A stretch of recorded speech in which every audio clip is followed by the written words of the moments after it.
Halo kamu semua, jumpa lagi bersama saya Penayonda. Hmm, ya hari ini maksudnya saya mau bagi saya punya hasil mini riset atau kayak riset kecil-kecilan begitu. Jadi saya bikin hal ini pas bulan Januari tahun ini 2022. Jadi saat itu kan isu COVID-19 ini masih ada. Terus saya baca artikel dari WHO atau apa, World Health Organization. Jadi dia bilang COVID-19 atau partikel corona itu dia takut dengan suhu panas. Nah, jadi suhu yang panas itu rentannya adalah 56 derajat Celcius.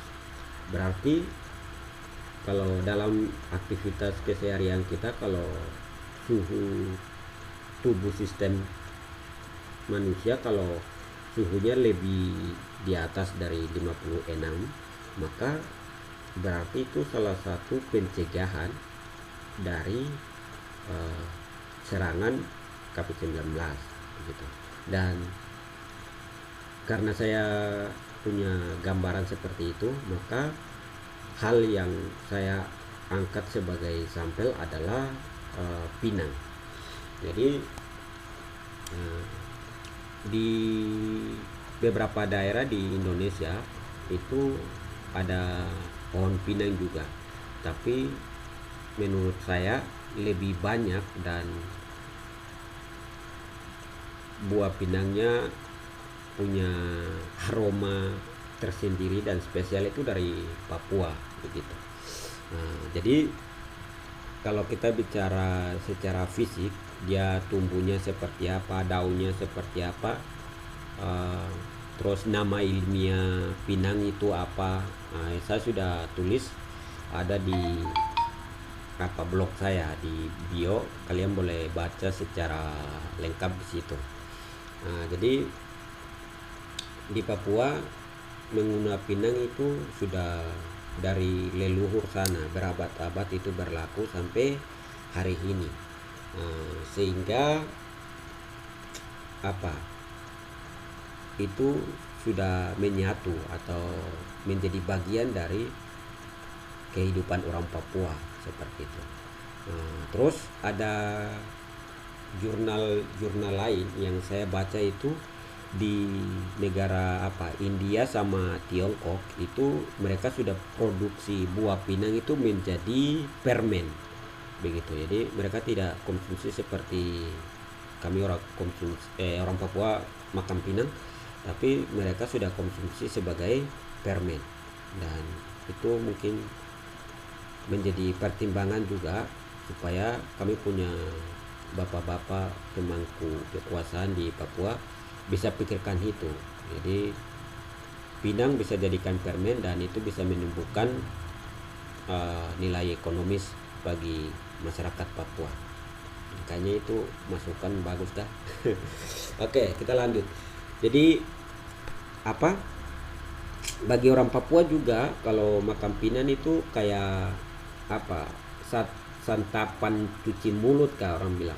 Jadi setelah makan makanan utama cuci mulut dengan eh, buah atau minuman soda. Tapi kalau orang Papua tuh pinang asik.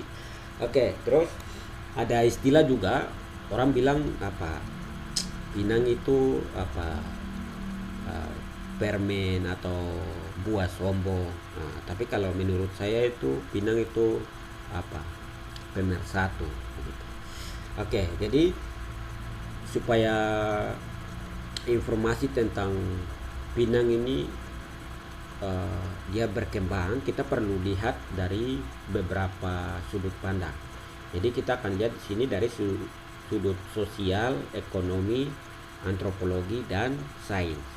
Jadi kalau dari sisi sosial itu apa? Dia menumbuhkan nilai keakraban atau persaudaraan yang tinggi. Karena saya punya uang, saya akan mengajak saya punya komplotan atau teman-teman komunitas atau teman jalan begitu. Nah, kita akan kuna, kunyah, makan pinang itu sama-sama, dan situ keakrabannya bertumbuh. Merasa diajak, mengajak, itu salah satu hal yang kita bisa lihat dari sudut pandang sosial. Kalau ekonomi itu dia meningkatkan, membantu mama-mama Papua dalam pertukaran maksudnya bagaimana, perputaran ekonomi. Jadi selain mama-mama Papua punya jualan buah-buahan, ubi jalar, sayur-sayur, ikan dan lain, Pinan adalah salah satu yang memiliki nilai ekonomis pemasukan setiap hari bagi mama-mama Papua. Kemudian kalau kita lihat dari sisi antropologi ini kan dia bicara tentang sesuatu yang sudah dianggap sebagai budaya. Jadi Pinang ini juga dia sebagai simbol kecintaan terhadap tanah Papua. Kemudian Pinang ini juga dia punya manfaat baik tapi juga buruk. Jadi yang pertama kita bahas manfaat baiknya dulu. Jadi manfaat baik yang paling pertama itu dia dari sisi kesehatan itu dia bersihkan mulut. Jadi mulut ini macam ada gigi yang lubang atau mulut kering, itu saat kita punya pinang ini tanpa sirih sama kapur, hanya pinang saja. Itu dia membersihkan mulut karena di pinang itu dia mengandung zat kimia namanya antibakteri. Jadi bakteri-bakteri yang terselip di rongga mulut, di gigi itu zat antibakteri ini dia kasih mati bakteri begitu. Dan manfaat yang kedua itu dia mengontrol tekanan darah. Jadi di sini tekanan darah ini zat yang berperan adalah namanya tanin sama kalium. Jadi kalau tanin ini dia senyawa bersifat aktif dan anti diare. Jadi kalau kamu kena sakit diare, nanti kamu sedikit-sedikit mau buang air atau kotoran tapi cair. Itu ketika kamu makan pinang itu kamu sekalian mencegah terjadinya sakit diare. Kenapa? Karena di pinang itu mengandung zat tanin yang berperan sebagai anti diare. Kemudian ada juga zat kalium. Kalium ini dia perannya banyak sekali. Jadi dia menyeimbangkan atau menetralkan kadar gula di dalam darah. Jadi misalkan bagaimana?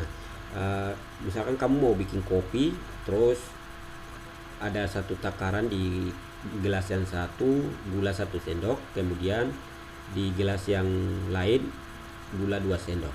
Mana yang lebih manis? Yes, pasti yang gula 2 sendok. Itu artinya konsentrasi di mangkok yang kedua itu lebih manis.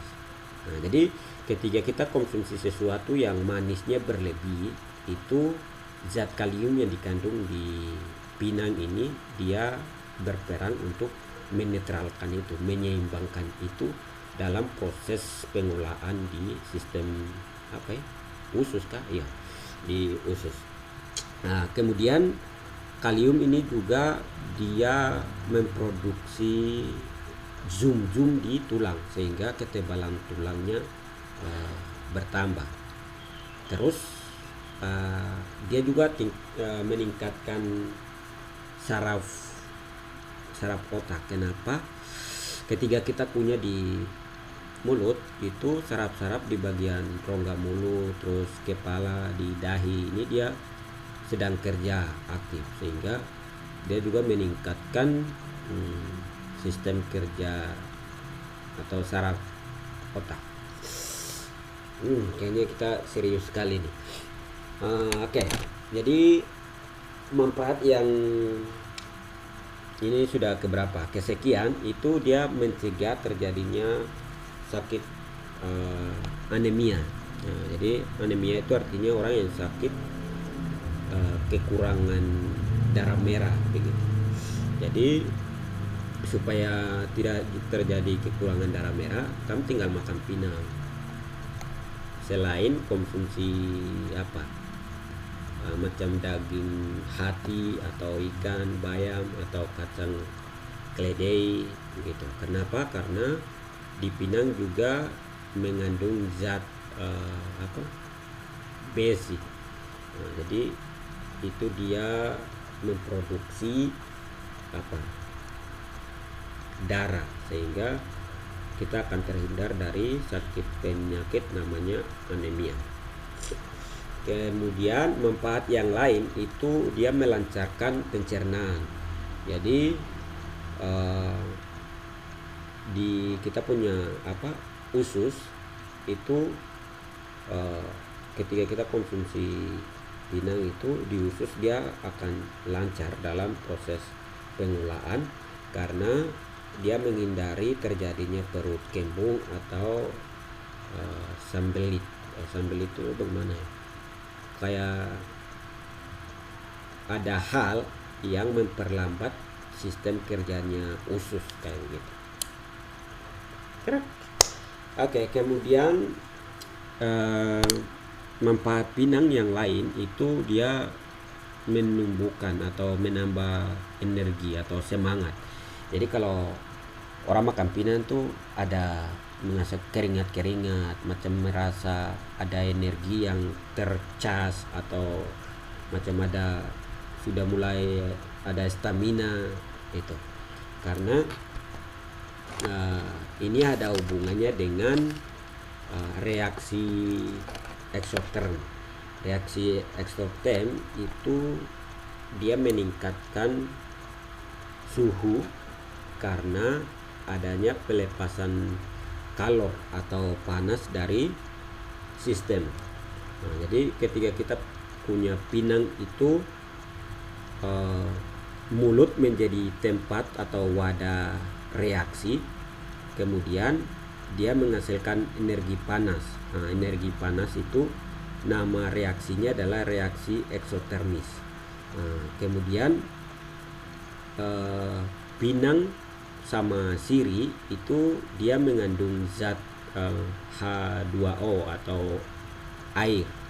Nah, kemudian ketika kita tambahkan kapur, itu kapur dia mengandung rumus kimia namanya CaO atau kalium oksida. Nah, kedua senyawa kimia ini dia bereaksi, sebagai produknya itu di mulut jadi merah.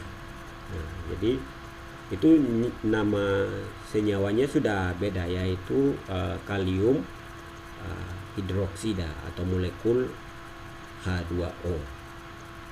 Dan itu kamu bisa lihat dia punya rumus kimianya kayak begini. Dan ya kayaknya manfaat bagus dari orang makan pinang itu. Tapi ada punya manfaat terbaik juga. Jadi manfaat terbaik itu yang pertama sekali itu kita konteksnya begini. Misalkan kalau kita sering makan pinang satu hari 5 kali 6 kali atau banyak, itu kita mempercepat terjadinya penyakit kanker. Jadi kanker mulut, kanker mulut, lidah atau kerongkongan dia bisa terjadi. Jadi yang terlalu makan pinang banyak juga, dan kurangi pakai kapur yang berlebih. Terus selain itu, kalau kita pakai kapur yang berlebih, itu juga zat ilusi yang ada pada pinang itu membuat kita kayak mau mabuk kah, mau pingsan kah. Jadi kadang orang bilang aduh sama mabuk pinang kah. Itu gara-gara kita pakai kapur terlalu banyak itu yang bikin. Kemudian selain jadi gejala dari kita mau rasa pusing-pusing itu artinya kita punya saraf otak ini dia sedang sedang tidak baik-baik begitu, atau dia menurunkan saraf kerja otak. Jadi hati-hati, jangan gunakan kapur berlebih. Oke. Dan selanjutnya itu ada apa nih? Ibu hamil. Ibu hamil itu dilarang keras untuk konsumsi pinang karena dia terpengaruh terhadap bayi yang ada di dalam perut.